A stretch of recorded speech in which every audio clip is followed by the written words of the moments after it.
আপনি এতদিন কোথায় ছিলেন? বাসায় বাসায়। হাওয়া চলাকালীন হাওয়া খাওয়া। হাওয়া চলাকালীন হাওয়া খাওয়া। আমরা যখন হাওয়া নির্মাণ করি তখন আমাদের খুবই একটা কঠিন অদ্ভুত স্ট্রাগলের মধ্যে দিয়ে জার্নি করতে হয়েছে। একজন লিখেছেন লোকাল বাবা রামদেব। একেবারে ফেসবুকের জন্মলগ্ন থেকে তুমি সমস্ত মন্তব্য পড়ছো নাকি খুব রিসেন্ট পাস্ট? আমার প্রোডিউসার আমাকে দিয়েছে, আমি গুলো করছি। আমাদের এখন লাস্ট সেগমেন্টে আমরা চলে এসেছি দুষ্ট কোকিল জানতে চায়। প্রয়াত ফরিদি সাহেবের পরে যদি ভিলেন হিসেবে আমার কাউকে ভালো লাগে তবে তিনি সুমন আনোয়ার ছাড়া অন্য কেউ না। এইটা একটু বেশি বলে ফেলেছেন। আমি চেষ্টা করব আপনার এই মন্তব্যের কাছাকাছি আমার অ্যাক্টিং ক্যারিয়ারকে নিয়ে যাওয়ার। আপনার একটা ছবির পাশে কমেন্ট এসেছে, বাজান মালটা কেমন, দেশি না বিদেশি? মালটা দেশি এবং 100%। নেক্সট, ভাই দেখমু ঠিক আছে কিন্তু রুবেলের অভিনয় দেখতে হইব। লড়াকুর পর রুবেলের অভিনয় আর দেখি নাই। ও আচ্ছা, এটা সম্ভবত ব্ল্যাক মানি নিয়ে বলা হয়েছিল। আপনি দেখেন, একটু কষ্ট করে দেখেন, কি আর করবেন। অনেকদিন পর হারিয়ে যাওয়া ভাইয়ের সাথে দেখা, আপনার সাথে একজনের ছবিতে কমেন্ট করেছে। আচ্ছা, আপনি এই যে বিভিন্ন টেলিভিশন এবং সংবাদ মাধ্যম অফিসের আশেপাশে ঘোরাঘুরি করলে আমার সাথেও দেখা হয়ে যাবে। আপনাকে ভালো লাগে, এই আন্দোলন নিয়ে কিছু নির্মাণ করেন না কেন? জীবনটাই তো একটা আন্দোলনের মতো। এতক্ষণ যা বলছি সব মিথ্যা কথা। আসলে খুব কষ্ট করে এই জীবনটা চালাইতে হয়। কি আর করব ভাই, চেষ্টা করব। আপনি একটি ছবিতে সুন্দর ক্যাপশন অ্যাড করেছেন, ক্যাপশনটা আমি একটু পড়ে শোনাই। আমাদের এখানে এক কবি আকাঙ্ক্ষা প্রকাশ করেছিলেন, রৌদ্রময় বাংলাদেশ ঘুরব, পায়ের ছাপ রেখে যাব বাংলার প্রতিটি ইঞ্চিতে। সো এই জায়গায় একজন কমেন্ট করেছে, এক জায়গায় বারবার পায়ের ছাপ রেখে পার্ট নেওয়া যাবে না। না, পার্ট নেওয়া যাবে, কারণ হচ্ছে এটা ষড়ঋতুর দেশ। ওই একই জায়গায় একই মুহূর্তে একটাই সন্ধ্যা, কিন্তু ঋতু পরিবর্তনের কারণে ওইখানে আপনি কুয়াশা, মেঘ, জ্যোৎস্না, রাত, সন্ধ্যা, বিকেল এক এক রকম পরিস্থিতি তৈরি হবে এবং যেটাকে দেখতে অদ্ভুত সুন্দর লাগবে, যে কারণেই বাংলাদেশ এত সুন্দর। ডেফিনেটলি। নেক্সট কমেন্ট, স্ক্রিনে আপনার দুটো গালি না শুনলে মন ভালো হয় না। নিশ্চয়ই তুমি এখন আমাকে গালি দিতে বলবা না? না না, আমি কেন গালি দিতে বলবো?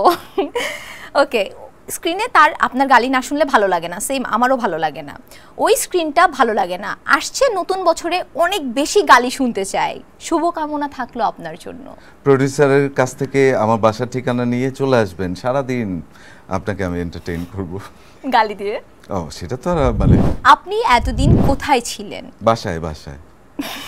আপনাকে দাড়িতে দেখে অভ্যস্ত নই সুমন ভাই, অচেনা অচেনা লাগছে। আল্লাহ, আমার বান্ধবীরা তো দাড়ি কাটার পর অনেকে মিছিল সংগ্রাম করেছিল। কি বলে দাড়ি কাটার পর, কি বলে ওরা আপনাকে, কি কমপ্লিমেন্ট দেয়? বলবো না, তুমি একটা প্রশ্নের মধ্যে দুইটা উত্তর চাচ্ছ, তা তো হবে না। ওকে, আপনাকে পেমেন্টটা বাড়াতে হবে তাহলে। বিশ্বাস করেন সুমন ভাই, প্রথমেই 25% ডিসকাউন্ট, আর আপনার ছবি দেখে মনে করেছিলাম হেয়ার ট্রান্সপ্ল্যান্টের বিজ্ঞাপন, একটা ছবিতে আর কি কমেন্ট করেছে।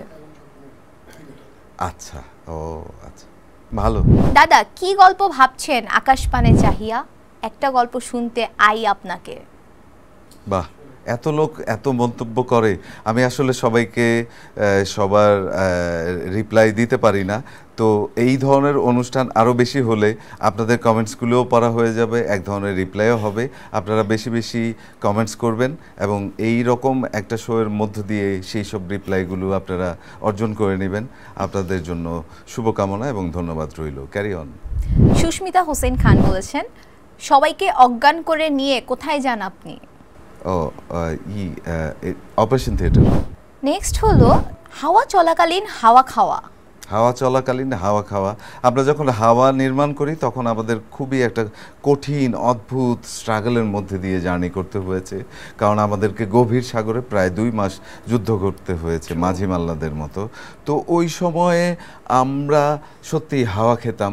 যখন বিকেলবেলা হয়ে যেত তখন এত অদ্ভুত সুন্দর সাগর, শান্ত আর মিষ্টি বাতাস, তখনকার হাওয়া অদ্ভুত ছিল। কিন্তু ওই হাওয়ার সময়টুকু খুবই অল্প ছিল, বাকি দিনের বেলায় দাঁড়ানো যেত না, স্কিন বার্ন হয়ে যেত, পায়ের নিচে আমরা লাফায় অভিনয় করার চেষ্টা করতাম। শিল্পীদের স্ট্রাগল এই জায়গাটাই মনে হয়।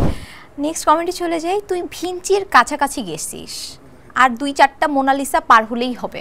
হ্যাঁ হ্যাঁ, খুব ভালো ধরছে। একজন লিখেছেন লোকাল বাবা রামদেব। একেবারে ফেসবুকের জন্মলগ্ন থেকে তুমি সমস্ত মন্তব্য পড়ছো নাকি খুব রিসেন্ট পাস্ট? আমার প্রোডিউসার আমাকে দিয়েছে, আমি গুলো করছি।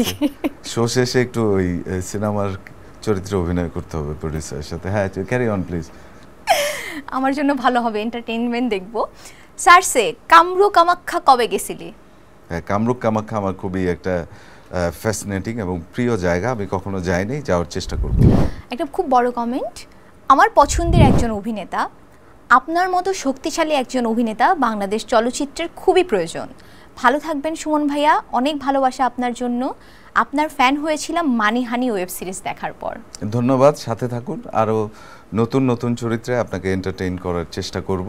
ভিক্টর ব্যানার্জির ইমিডিয়েট ছোট জ্যাঠাতো ভাই আপনি? না না, উনি একটু বেশি বুড়া ভাই। থ্যাংক ইউ সো মাচ, আপনাকে বিরক্ত করতে পেরে এবং আপনাকে পাশে পেয়ে আমি অনেক বেশি কি বলবো ধন্য।